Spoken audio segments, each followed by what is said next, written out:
ಸಾಹೇಬರು ಅವರಿಗೆಲ್ಲರೂ ಸದುಪಾಯ ಕೊಟ್ಟರು. ಅವರೆಲ್ಲ ಮುಂದಿನ ವಿಧಾನಸಭೆಯಲ್ಲಿ ತಾವೇ ಎಲ್ಲರೂ ನಿಮ್ಮ ನೇತೃತ್ವದಲ್ಲೇ ಎಲೆಕ್ಷನ್ ನಡೀತಂತ ಅಷ್ಟು ಭರವಸೆ ಕೊಟ್ಟರು. ಅವ್ರಿಗೆ ಆದಷ್ಟು ನಮ್ಮ ಅಧ್ಯಕ್ಷರು ಭಾಳ ಸಪೋರ್ಟ್ ಮಾಡಿದ್ರು.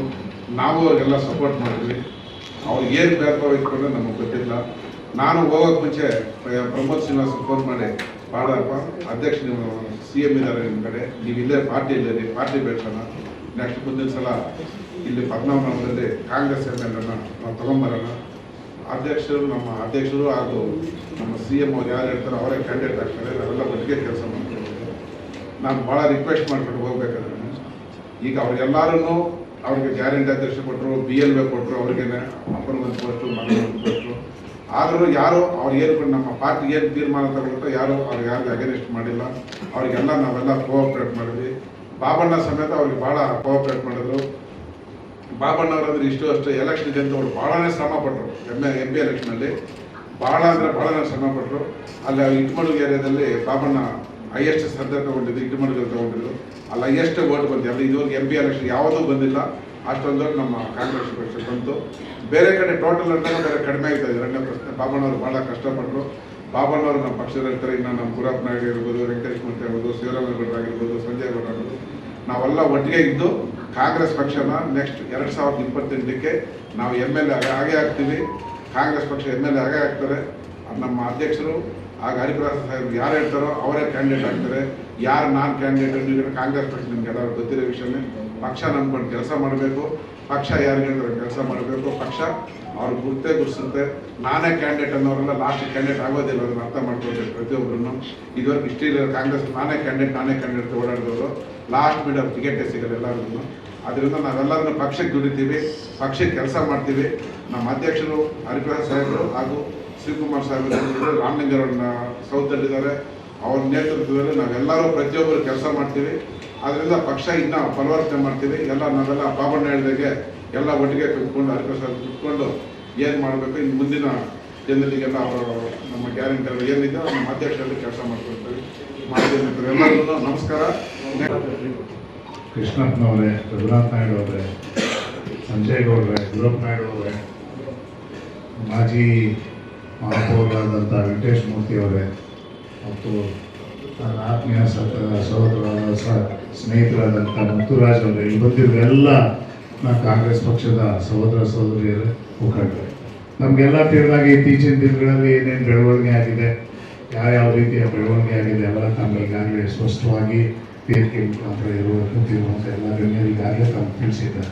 ಆದರೆ ಇನ್ನೊಂದು ಪ್ರಶ್ನೆ ಬರ್ತದೆ, ಏನು ಅಂತಂದರೆ ಮುಂದಿನ ದಿನಗಳಲ್ಲಿ ಯಾವ ರೀತಿ ನಾವು ಪಕ್ಷನ ಸಂಘಟನೆ ಮಾಡಬೇಕು, ಪಕ್ಷವನ್ನು ಯಾವ ರೀತಿ ಮುಂದೆ ತೊಗೊಂಡೋಗ್ಬೇಕು ಅದನ್ನು ಅಧ್ಯಕ್ಷರು ಬಂದಾಗ ಅಧ್ಯಕ್ಷರ ಸಮ್ಮುಖದಲ್ಲಿ ಕೂತ್ಕೊಂಡು ಮಾತಾಡಿ ಒಂದು ಕಮಿಟಿ ಮುಖಾಂತರ ಒಂದು ಜವಾಬ್ದಾರಿ ತಗೊಂಡು ಪಕ್ಷವನ್ನು ಇನ್ನೂ ಬಲಪಡಿಸೋದಕ್ಕೆ ಎಲ್ಲ ರೀತಿಯ ಒಂದು ವ್ಯವಸ್ಥೆ ಮಾಡ್ಬೋದು ಅಂತ ನನ್ನ ಒಂದು ಅನಿಸಿಕೆ. ಈಗಾಗಲೇ ನಮ್ಮ ಹಿರಿಯರು ಎಲ್ಲ ನಾಯಕರುಗಳು ಎಲ್ಲ ಈಗಾಗಲೇ ತಿಳಿಸಿದ್ದಾರೆ. ಪಕ್ಷಕ್ಕೆ ಬರೋದು ಹೋಗೋದಿರ್ತದೆ, ಹೊಸ ನೀರು ಬರ್ತಾ ಇದ್ರೆ ಹಳೆ ನೀರು ಹೋಗ್ತಾ ಇರ್ತದೆ, ಹಳೆ ನೀರು ಇದ್ದಾಗ ಹೊಸ ನೀರು ಕೆಲವು ಹೋಗ್ತಾ ಇರ್ತವೆ, ಎಲ್ಲ ಏನು ಮಾಡೋಕ್ಕಾಗಲ್ಲ. ಆದರೆ ಒಂದು ಮಾತ್ರ ಇದು, ಪಕ್ಷ ಆಗಿ ಉಳಿತದೆ, ವ್ಯಕ್ತಿಯಿಂದ ಪಕ್ಷ ಆಗಲ್ಲ, ಪಕ್ಷದಿಂದ ವ್ಯಕ್ತಿ ಆಗ್ತದೆ. ಹಾಗಾಗಿ ಯಾರು ಬರಲಿ ಯಾರು ಹೋಗಲಿ ಪಕ್ಷದ ಒಂದು ನಿಟ್ಟಿನಲ್ಲಿ ಎಲ್ಲ ಸಕ್ರಿಯವಾಗಿ ಇರ್ತದೆ. ನಾವು ಇವತ್ತು ಈ ವೇದಿಕೆ ಮುಖಾಂತರ ಹೇಳ್ತೀವಿ, ಯಾವುದೇ ಬರಲಿ ಏನೇ ಬರಲಿ ನಾವು ಮುಂದಿನ ದಿನಗಳಲ್ಲಿ ಕಾಂಗ್ರೆಸ್ ಪಕ್ಷವನ್ನು ಬಲಪಡಿಸ್ತೇವೆ. ನಾವೆಲ್ಲ ರೀತಿಯ ಸಹಕಾರ ತನುಮನದನ್ನು ಕೊಟ್ಟು ನಾವೆಲ್ಲ ಒಂದಾಗಿ ಒಗ್ಗಟ್ಟಾಗಿ ಎಲ್ಲ ಒಂದು ಕುಟುಂಬದವರಾಗಿ ಹೋಗ್ತೀವಿ ಅಂತ ಈ ವೇದಿಕೆ ಮುಖಾಂತರ ನಮ್ಮ ಮಾಧ್ಯಮದ ಒಂದು ಮಿತ್ರರಿಗೆ ಒಂದು ವಿಚಾರವನ್ನು ತಿಳಿಸ್ತಾ ಇದ್ದೀನಿ. ನಮ್ಮನ್ನೆಲ್ಲ ಉದ್ದೇಶ ಮಾತಾಡೋಕ್ಕೆ ಅವಕಾಶ ಕೊಟ್ಟ ನಮಗೆ ನಮ್ಮೆಲ್ಲರಿಗೂ ಒಂದು ನಮ್ಮ ಕ್ಷೇತ್ರದಲ್ಲಿ ಇವತ್ತು ಪ್ರೆಸ್ ಮೀಟ್ ಮಾಡಲಿಕ್ಕೆ ಒಂದು ಉದ್ದೇಶ, ಮೇನ್ ಕಾರಣ ಗ್ಯಾರಂಟಿ ಅಧ್ಯಕ್ಷರು ಹಾಗೂ BBMP ಸದಸ್ಯರು ಏನಿವತ್ತು ನಮ್ಮ ಪಕ್ಷದಲ್ಲಿ ಮಾನ್ಯ DK ಶಿವಕುಮಾರ್ ಅವರ ನೇತೃತ್ವದಲ್ಲಿ ಸೇರಿದ್ರು, ಅವ್ರಿಗೆ ಯಾವ ರೀತಿ ಗೌರವಾನ್ವಿತದಿಂದ ಅವ್ರಿಗೆ ಉತ್ತರ ಇಲ್ಲ ಏನಕ್ಕೆ ಹೋಗ್ತಾ ಇದ್ದಾರೆ ಅಂತ, ಅವ್ರಿಗೆ ಉತ್ತರ ಇಲ್ಲ ಅವ್ರಿಗೆ ಏನಕ್ಕೆ ಪಕ್ಷ ಬಿಟ್ಟು ಹೋಗ್ತಾ ಇದ್ದಾರೆ ಅಂತ. ನಮ್ಮ ಸರ್ಕಾರ ಅವ್ರ ಜೊತೆ ಇತ್ತು. ಇವಾಗ ನಮ್ಮ ಕೃಷ್ಣಪ್ಪ ಅವರು ಹೇಳ್ದಂಗೆ, ಶಿವರಾಮೇಗೌಡರು ಹೇಳ್ದಂಗೆ ನಾವು ಗ್ಯಾರಂಟಿ ಯೋಜನೆಗಳಲ್ಲಿ ಈ ಖಾತಾ ಇರ್ಬೋದು, ಪ್ರತಿಯೊಂದು ಏನು ಗ್ಯಾರಂಟಿ ಯೋಜನೆಗಳಿಂದ ಮಹಿಳೆಯರಿಗೆ ಒಂದು ಒಳ್ಳೆ ಕಾರ್ಯ ಇರ್ಬೋದು. ಪದ್ಮನಾಭನಗರ ಕ್ಷೇತ್ರದಲ್ಲಿ ಒಂದು ವೇವ್ ಕ್ರಿಯೇಟ್ ಆಗ್ತಿತ್ತು, ಅದು ಕಾಂಗ್ರೆಸ್ ಸರ್ಕಾರದಿಂದ ಅಂತ ಒಂದು ಉದ್ದೇಶದಿಂದ ಅವ್ರೇನು ಕಾರ್ಯಕ್ರಮ ಮಾಡಿದ್ರು. ಇವತ್ತೇನು ಎಲ್ಲರೂ ಇದ್ದಾರೆ, ಇವತ್ತು ಪ್ರತಿಯೊಂದು ಇವತ್ತು ನಾನು ಹೇಳೋದೇನು ಅಂದರೆ, ನಾವೆಲ್ಲ ಪದ್ಮನಾಭನಗರದಲ್ಲಿ ಕಾಂಗ್ರೆಸ್ ನಾಯಕರು ಒಗ್ಗಟ್ಟಾಗಿದ್ದೇವೆ. ಯಾರು ಯಾವುದೇ ರೀತಿ ಸಮಸ್ಯೆ ಆಗಲಿ ಯೋಚನೆ ಆಗಲಿ ಮಾಡೋ ಅವಶ್ಯಕತೆ ಇಲ್ಲ. 2028ಕ್ಕೆ ಪದ್ಮನಾಭನಗರದಲ್ಲಿ MLA ಕಚೇರಿನ, ಕಾಂಗ್ರೆಸ್ MLA ಕಚೇರಿನ ಉದ್ಘಾಟನೆ ಮಾಡ್ತೀವಿ ಅಂತ ನಾವೆಲ್ಲ ಒಂದು ನಿರ್ಧಾರದಲ್ಲಿ ಸೇರಿದ್ದೀವಿ ಅಂತ ಇವತ್ತು ನಾವೆಲ್ಲ ಒಗ್ಗಟ್ಟಾಗಿದ್ದೇವೆ. ಅದೇ ರೀತಿ ಇವತ್ತೇನು ಪಕ್ಷದ್ರೋಹ ಮಾಡಿ ಯಾರ್ಯಾರು ಹೋಗಿದ್ದಾರೆ, ನಮ್ಮ KPCC ಅಧ್ಯಕ್ಷರಾಗಿರಲಿ ಹಾಗೂ ನಮ್ಮ ಮಾನ್ಯ ಮುಖ್ಯಮಂತ್ರಿಗಳಾಗಲಿ ಕಠಿಣವಾದ ಕ್ರಮ ತಗೋಬೇಕು. ಯಾರಿಗೆ ನಿಷ್ಠಾವಂತ ಕಾರ್ಯಕರ್ತರಿಗೆ ಒಂದು ಜವಾಬ್ದಾರಿ, ಒಂದು ಸ್ಥಾನ, ಗೌರವಗಳು ಕೊಡಬೇಕು. ಯಾಕೆಂದ್ರೆ ಬೇಸತ್ತಿ ಬಹಳ ಓಡಾಡಿ ಎಲ್ಲರ ವಿಚಾರದಲ್ಲೂ ಸಂಘಟನೆ ವಿಚಾರದಲ್ಲಿ ಕೂತಿ ಒಂದು ವಿರೋಧ ಪಕ್ಷದ ನಾಯಕನ ಕ್ಷೇತ್ರದಲ್ಲಿ ನಾವು ಕಾಂಗ್ರೆಸ್ ಬಾವುಟ ಹಾರಿಸಿದ್ರೆ ಇಡೀ ರಾಜ್ಯದಲ್ಲಿ ಒಂದು ಸಂದೇಶ ಹೋಗ್ತದೆ ಅನ್ನೋ ಒಂದು ಉದ್ದೇಶದಲ್ಲಿ ಇವತ್ತು ಏನ್ ಮಾಡ್ತಾ ಇದ್ದಾರೆ.